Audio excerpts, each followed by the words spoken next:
যেগুলো দেখছি তোমাদেরকেও দেখাই, চলো। পুরো 13 দিন পর আজকে বাড়িতে এলাম, আর এসে বাড়িঘরের অবস্থা দেখে খুবই খারাপ লাগছিল।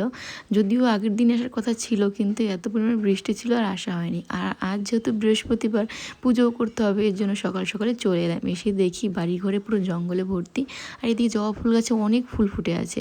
তো ঘরটর ঝাড়াঝাড়ি করে এতগুলো তো নোংরা বের করেছি।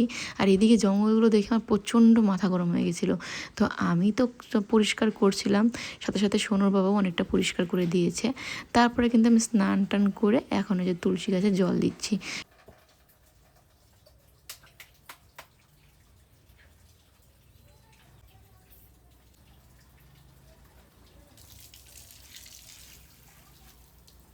আমাদের গাছ থেকে পুরো এক ঝুড়ি ফুল পেয়েছি, তবে বৃহস্পতিবার কিছুটা ফুল আবার কিনেও এনে দিয়েছে, যেহেতু পান কলা লাগবে, সাথে করে গাঁদা ফুলও দিয়েছে।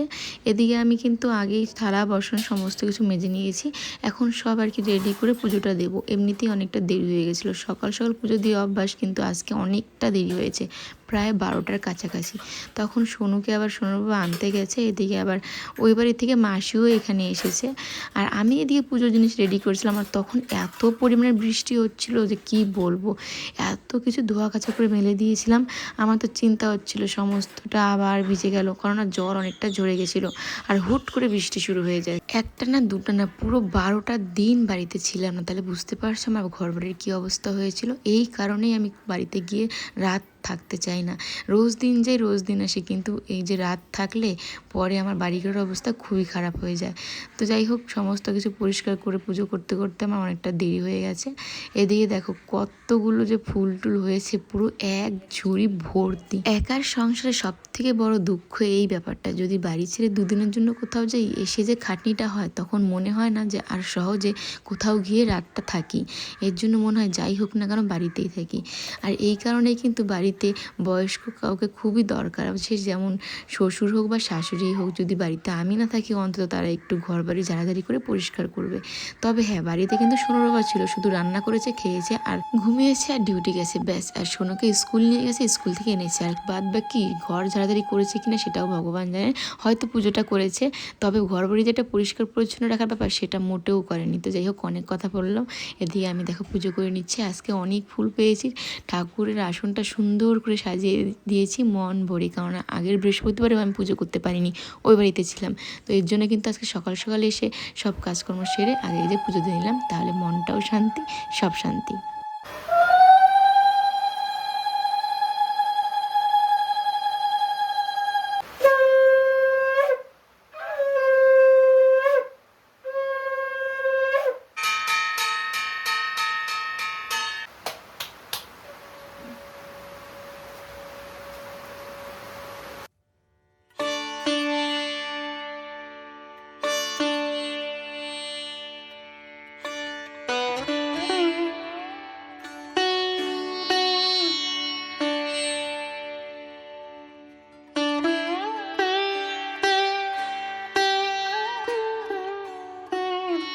দিচ্ছি, আর এদিকে একদম বৃষ্টি শুরু হয়ে গেছে। কত দেখো জামা কাপড় মেলে দিয়েছিলাম, ভাগ্যিস মাসি ছিল বাড়িতে, ও আবার সব জামা কাপড় তুলে নিল।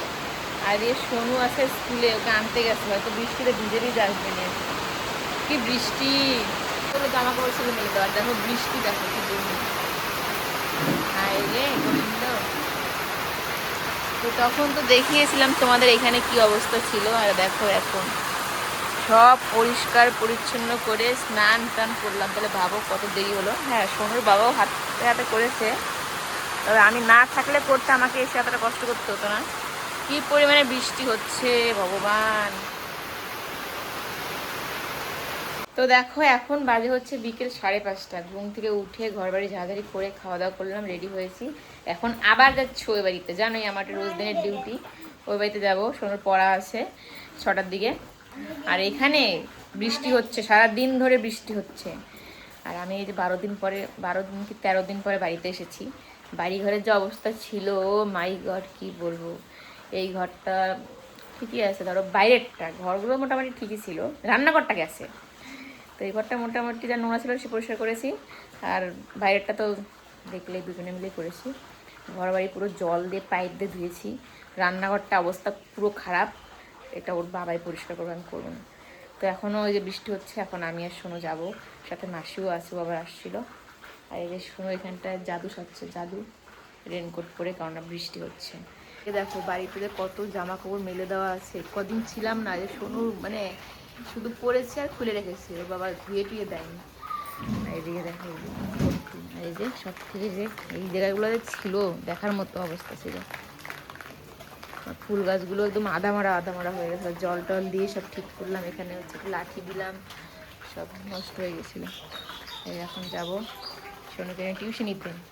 ঘর থেকে জিনিস কমালাম, এখানে আছে জামা কাপড়, অনেকগুলো শাড়ি আছে, মাসিকে দিলাম, কারণ আমি পরি না, বেকার বেকার শুধু ঘরে ঢিপ হয়েছিল। জিনিস কমালাম, থেকে থেকে নষ্ট হওয়ার থেকে অন্য কেউ পরলো সেটাই ঠিক আছে, তাই না? দিয়ে দিলাম মাসিকে অনেকগুলো শাড়ি। শাড়ি সেভাবে পরা হয়, আর ওই শাড়িগুলো মানে কি একটু ডিজাইনের, সুতিরও না, একটু আলাদা, মানে কোথাও যাওয়ার জন্য। আর কোথাও গেলে তুমি কুর্তি পরেই যাই, যেন কমালাম জিনিস টিনিস।